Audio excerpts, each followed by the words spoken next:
우리는 이 주택을 소유하면서 자산 총액 약 28억 자산을 소유하고 계속 보유하는 쪽으로 가져가셔야 되는 겁니다. 부동산 고민 문자로 자세하게 보내주시면 추첨을 통해서 여러분들에게 월수금 정확한 해답으로 찾아뵙도록 하겠습니다.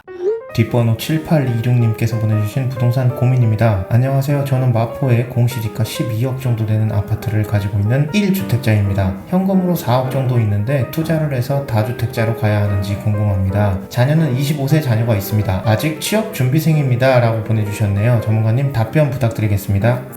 네, 일단 답변부터 드리도록 하겠습니다. 지금처럼 화폐의 가치가 이렇게 떨어지고 있는 이런 시기에 현금 4억을 고스란히 들고 계시는 건 엄청난 위험한 발상이십니다. 따라서 현금 4억은 추가 주택 매수하는 데 활용을 꼭 하셔야 되고요. 제가 앞전 영상에서 누누이 얘기했습니다. 2주택으로 가셔야지만 자산의 총량이 훨씬 더 많이 늘어나고, 자산의 총량이 많이 늘어나면 늘어날수록 자산 증식하는 데 있어서 남들보다 속도를 더 빨리 내면서 빨리 도달할 수 있다라고 제가 누누이 얘기했습니다.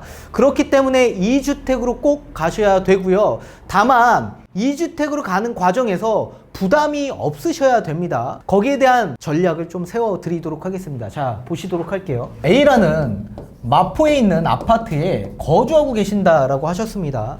이 공시가격이 약 12억대 선으로 형성되어 있기 때문에 제가 70%대로 계산을 해보면 약 18억대 실거래가가 찍혀있는 아파트에 거주하고 계시는 걸로 파악이 돼 보입니다. 따라서 마포의 대장급 아파트에 거주하고 계시는 걸로 생각이 듭니다. 여기에 제가 B라는 아파트를 추가 매수하라고 추천을 드렸는데, 이 B라는 아파트는 강북권에 있는 아파트를 좀 보시는 게 좋으실 것 같고요.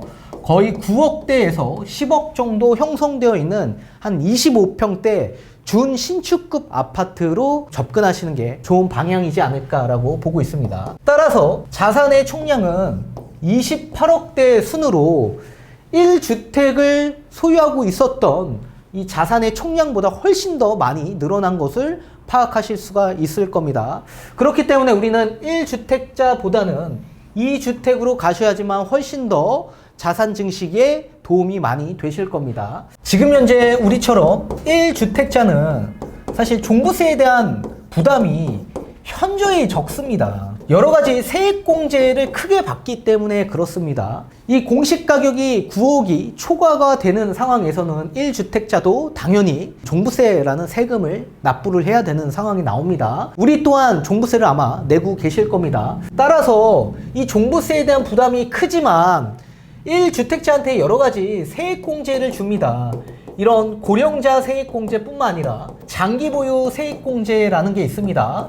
최소 5년 이상 물건을 보유하거나 또는 60세 이상이 되는 고령자한테는 세액공제를 부과하는데요. 최소 20%씩 해서 한 40%씩 가져가실 수 있고 최대 80%까지 받아보실 수가 있기 때문에 연세가 70세가 넘거나 약 15년 이상 물건을 보유하고 계신 분들한테는 최대 80%까지 세액공제가 되고 있기 때문에 종부세에 대한 부담이 거의 없습니다. 종부세가 늘어나도 늘어나는 족족 세액공제를 크게 받으면 받을수록 거의 종부세가 많이 나오지가 않습니다. 그렇지만 여기에 현금 4억을 고스란히 비축하고 계신다면 현금에 대한 가치 하락으로 인해서 오히려 엄청난 손실을 볼 수밖에 없습니다. 따라서 저는 2주택으로 가라고 말씀을 드렸는데 2주택으로 가면 걱정해야 될 게 또 있죠. 이 종부세에 대한 부담이 커질 수밖에 없습니다. 1주택 소유하고 있는 것보다는. 지금 현재 마포와 강북권 아파트 공시가격 합산이 약 20억 정도 될 겁니다. 20억 정도 된다면 한 해 평균 약 한 2,500만 원 정도의 종부세가 나올 거예요. 그 다음에는 이거보다 조금 더 나올 거고요.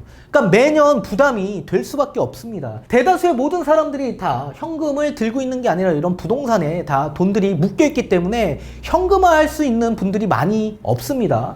그래서 이렇게 종부세에 대한 부담이 커질 수밖에 없는 상황이 나오죠. 그렇지만 저는 이 1주택에서 한 채를 2주택으로 매수하라는 전략을 세워드렸습니다. 다만 위와 같이 2주택으로 하되 본인 명의로 하시는 게 아니라 반드시 자녀 명의로 하셔야 되는 겁니다. 이렇게 자녀 명의로 할 경우에 과세 당국에선 증여로 볼 수밖에 없을 겁니다. 근데 여러 가지 증여가 있지만 우리는 현금 증여를 하셔야지 유리하다. 만약에 본인이 1주택을 마포에 보유하고 계시는데 이 강북권에 한 채를 매수하시면 2주택으로서 8.4%의 취득세 중과를 내면서 취득을 하셔야겠죠. 그리고 전세를 맞춰서 그 전세 끼인 물건을 자녀한테 부담부 증여로 증여할 경우에 수증자인 자녀는 증여 취득세를 12.4%를 내야 되는 상황이 나옵니다. 굳이 그렇게 할 필요가 없겠죠. 현금으로 증여하면 증여세가 절감이 되기 때문에 그렇습니다. 이 현금 4억 중에 약 3억 5천 정도만 증여를 하십시오. 그러면 3억 5천에 대한 증여세는 약 4천만 원 후반대 정도가 발생이 되실 겁니다. 그러면 약 5천만 원 정도의 증여세를 내셔야 되는데 자녀가 돈이 어디 있겠습니까? 그죠? 수증자인 자녀가 돈을 내야 되는 겁니다. 증여세는. 그러니까 낼 돈이 없는데 부모가 대납을 해줘야 되겠죠. 만약에 부모가 증여세를 낼 경우에 이 증여세 대납액이 약 1,000만 원 정도가 더 발생이 됩니다. 따라서 증여세는 한 6천만 원 정도 발생이 될 거고요. 여기에 취득세가 한 3.3%가 나올 거고 이 3.3%에 또 여러 가지 복비 뭐하고 한다면 한 4천만 원 정도 발생이 될 겁니다. 그러면 토탈 한 1억 정도가 비용으로 나가겠죠. 그리고 나머지 3억 정도는 투자금으로 활용을 하십시오. 3억으로 갈 수 있는 강북권에 9억에서 10억 정도 25평 준신축급으로 있습니다. 그런 아파트를 보시는 게 좋으실 것 같습니다. 그렇게 된다면 우리는 종부세에 대한 부담이 있을까요? 종부세에 대한 부담이 없습니다. 종부세는 각각 인별로 과세하기 때문에 본인이 주택 소유하고 있는 마포는 본인이 그냥 내는 거고 1주택자인 자녀는 강북권의 10억 아파트에 종부세를 내야 되는데 10억 아파트가 종부세가 어디가 나오겠습니까? 1주택자인데 나오지가 않는다. 이해가 되시죠?